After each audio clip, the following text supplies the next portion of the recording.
Hello, আমাদের plan Gangasagar. এই প্রথমবার আমরা ভোর 4টের সময় কলকাতা থেকে বেরোলাম, 8টার মধ্যে পৌঁছে গেছি আমরা গঙ্গাসাগরের পাড়ে।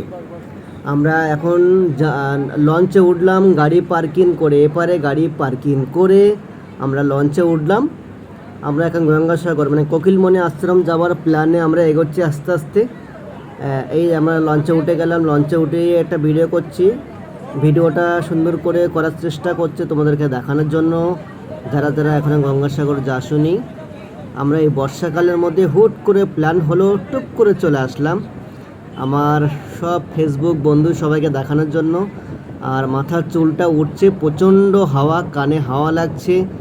আমি ফোনের ঠিক মিউট সাউন্ডটা মানে সাউন্ডটা অফ করে ভিডিওটা করছি, আমি ভয়েস দিয়ে ভিডিওটা করছি। দেখো ঠিক এইখান থেকে বাইক থেকে শুরু করে সব আসে, মানে সব উঠছে বা নামছে, সব এখান থেকে করা যায় আর কি। এখানকার মানুষদের প্রচণ্ড কষ্ট।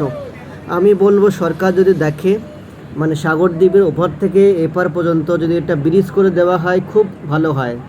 যতটা আমি খবর পেয়েছি ব্রিজের হওয়ার প্ল্যান হয়ে গেছে। আমাদের নতুন মুখ্যমন্ত্রী শুভেন্দু অধিকারী প্ল্যানিং পাস হয়ে গেছে, ওখানে ব্রিজ হবে।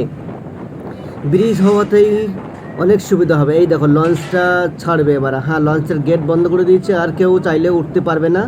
এই লঞ্চটা এবার ছেড়ে দেওয়া হচ্ছে। এবার তোমাদেরকে চলো সামনের দিকে দেখাবো।